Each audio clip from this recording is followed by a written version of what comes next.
Maintenant qu'on sait comment créer et manipuler des listes et les enregistrements, nous allons passer à la création et la manipulation de tables en langage M.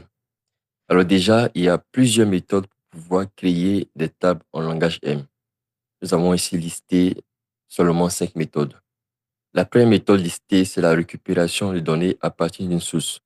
On sait que lorsqu'on importe des données dans Power Query, cela crée automatiquement une table. La deuxième, c'est à partir d'une table existante. On peut dupliquer et référencer une table afin de créer une nouvelle table.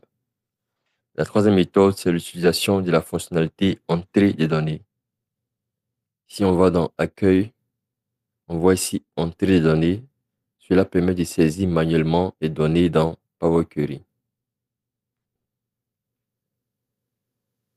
Ces trois premières méthodes permettent de créer des tables en Power Query sans écrire de code. Mais puisqu'on travaille avec le langage M, on va également voir d'autres méthodes pour créer des tables avec du code. On peut par exemple le faire en utilisant le constructeur de table, la fonction table précédée d'un dièse. Et également, on peut créer une table dans Power Query à partir d'un enregistrement existant. Alors, nous allons explorer les deux dernières méthodes qu'on a listées ici.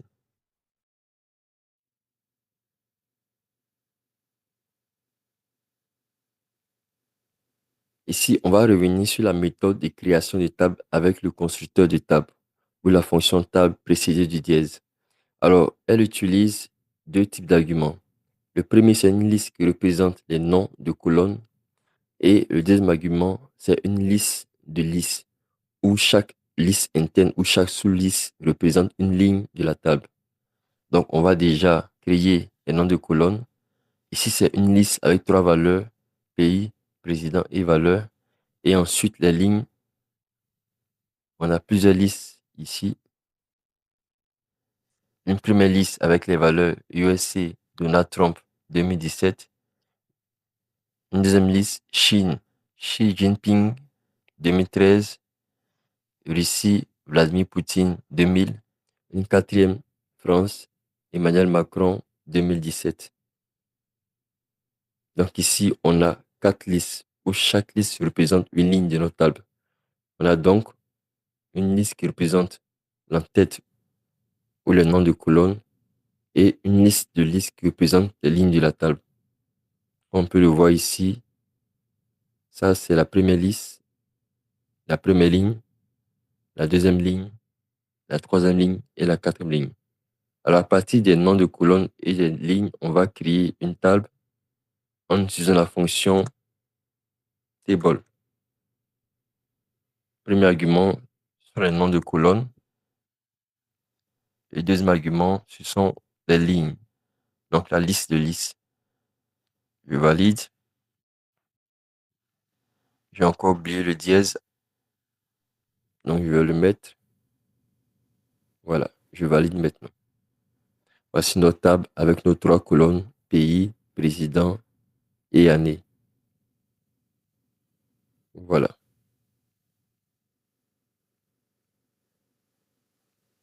On vient donc de créer une table à partir du constructeur de table, c'est-à-dire la fonction table précédée du dièse. Une autre façon de le faire, c'est en utilisant la fonction table from record. Alors, cette fonction permet de créer une table à partir d'un enregistrement. Donc, on a table from record et elle prend comme argument une liste d'enregistrements. Donc, on voit ici différents enregistrements. Le premier, nom égal à Donald Trump, pays égal à USA. Le second, nom, Emmanuel Macron, pays France. Ensuite, nom, Vladimir Poutine, pays Russie. Et enfin, nom, Xi Jinping, pays Chine. Voilà. Et cela nous donne la table qui est ici. Alors, nous allons voir maintenant comment combiner plusieurs tables. Alors, pour ce faire, on va utiliser d'abord l'opérateur de concaténation. Ici, on a deux tables. Une table vente le mois de janvier. Dans la colonne mois, c'est marqué janvier. Le CA en millions, 37 millions, 41 millions. Et le commercial, Jeanne Anneau. Ça, c'est la première table. La deuxième table, on a le même commerciaux, Jeanne Anneau. Cette fois-ci, c'est en février et on a le chiffre d'affaires réalisé. Alors, on veut créer une table consolidée en concaténant les ventes de janvier et les ventes de février. On va utiliser le opérateur concaténation. Donc, vente janvier concaténé, vente février. Et je valide. Voilà. Notre table permet de consolider la table vente janvier et la table vente février. On a maintenant janvier pour nos deux commerciaux, février pour nos deux commerciaux avec les valeurs des chiffres d'affaires réalisés. On peut faire la même chose mais en utilisant une fonction, la fonction table.combine. Donc, on a vente janvier, vente février et pour combiner, table T majuscule, combine. Voilà. Alors, elle prend comme argument une liste de tables. Donc, je vais ouvrir les accolades. La première table, c'est vente janvier. La seconde, c'est vente février. Voilà. Je vais valider. Voici nos tables consolidées. Allons maintenant pour voir comment accéder aux éléments d'une table. La première méthode qu'on va voir, c'est la sélection d'une ligne. Ici, par exemple, on a une table président avec les colonnes pays, président, année et différentes lignes.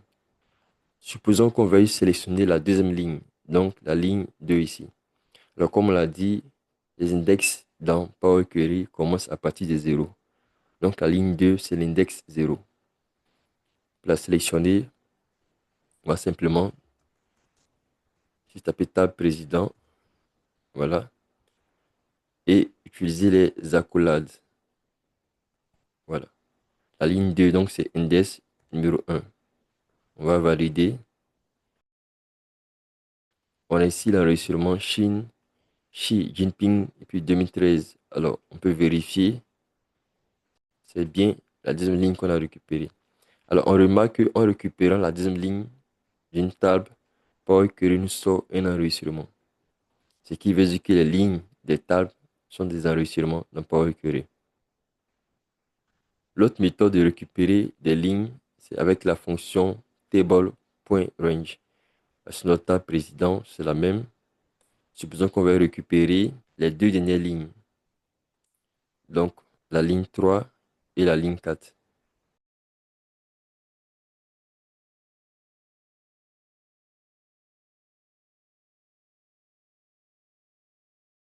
Alors, comme son nom l'indique, ça permet de récupérer un ensemble de lignes dans une table. Donc, le premier argument, c'est la table. Le deuxième, c'est le point de départ. Et le troisième, c'est le nombre de lignes qu'on veut récupérer. Notre table, c'est la table président. On veut récupérer les lignes 3 et 4. Donc, le point de départ, c'est 2, qui est la position de la troisième ligne. Et on veut récupérer deux lignes. Donc, 2, nombre de lignes à récupérer, 2. Voilà. Je valide. On a bien récupéré Russie et France. On peut voir que ce sont les lignes 3 et les lignes 4 de notre table. Voilà.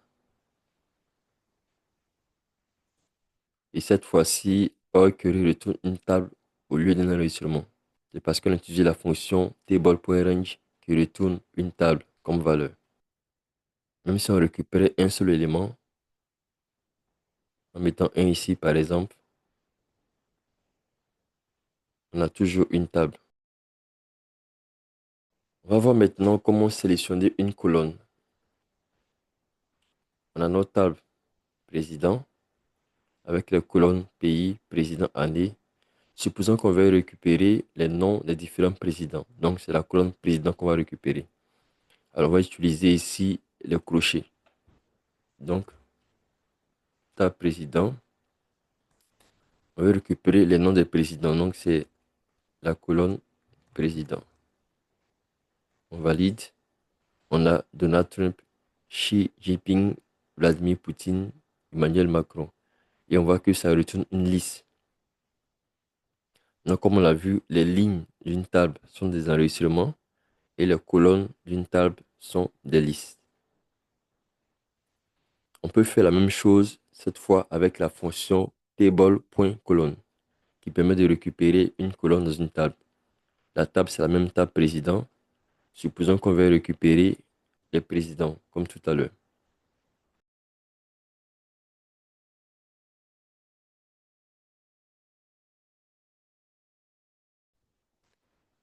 qui prend deux arguments. Le premier, c'est la table. Ici, c'est table président. Et le deuxième, c'est la colonne qu'on veut récupérer sous forme de texte. Donc, je vais mettre table président. La colonne qu'on veut récupérer, c'est la colonne président. Voilà, sous forme de texte. On a bien la liste Donald Trump, Xi Jinping, Vladimir Poutine et Emmanuel Macron. Alors, on peut également sélectionner plusieurs colonnes en même temps dans une table, ce qu'on appelle la sélection des champs multiples ou la projection de table. La table, c'est la même, table président. Supposons qu'on veut récupérer les champs pays et président. Je vais taper table président. Et comme on l'a fait pour les enregistrements,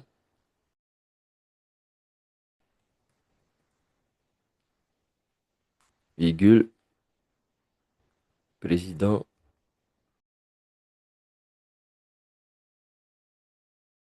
pays en crochet, président en crochet. Et on va valider. Voilà. On a récupéré les pays et les présidents. On peut faire la même chose, cette fois en utilisant une fonction, la fonction table select column. Sur la même table, on veut récupérer pays et président. Table.select columns. Voilà. Elle prend comme argument la table dans laquelle on veut récupérer les colonnes et comme deuxième argument, les noms des colonnes qu'on veut récupérer. La table, c'est table président. On veut récupérer pays et président. On va récupérer en tant que liste.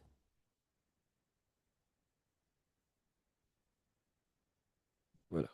Et on va valider.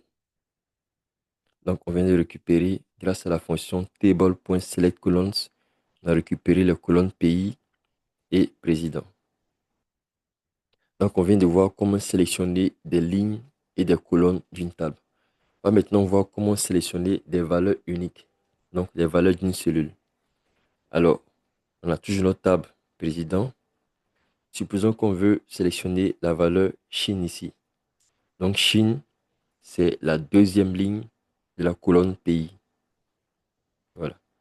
Donc, pour sélectionner, on va simplement taper le nom de la table. Voilà. La deuxième ligne, on va ouvrir les accolades. C'est l'index 1 et la colonne pays en crochet, pays comme ça. Je valide. On a Chine. On aurait pu commencer par sélectionner la colonne. Donc, je vais mettre tab président, pays. Et ensuite, voilà, la ligne numéro 2, donc index 1. On a encore Chine. Ici également, il peut arriver qu'on tente de récupérer ou d'extraire un champ qui n'existe pas. Parce que notre tab président, elle a trois colonnes, pays, président, année. Il n'y a pas de colonne âge. Supposons qu'on va récupérer les colonnes président et âge. Tab président,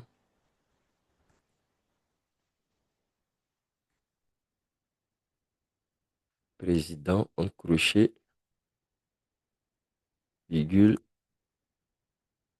âge en crochet et le tout en crochet. Je valide. Il y a un message d'erreur qui nous dit nous n'avons pas trouvé la colonne âge de la table. C'est normal parce qu'il n'y a pas de colonne âge. C'est qu'on va faire comme on l'a vu tout à l'heure. Utilisez l'opérateur de nullité, l'opérateur conditionnel de nullité. Donc, je reprends ici.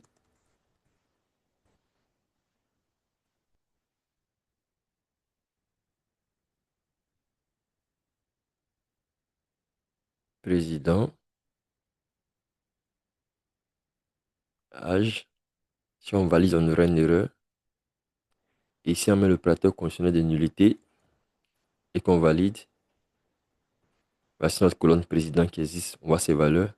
Et la colonne âge, puisqu'elle n'existe pas, a des valeurs nulles pour chaque ligne. Voilà. Nous venons de terminer notre leçon sur la création et la manipulation de tables en langage M.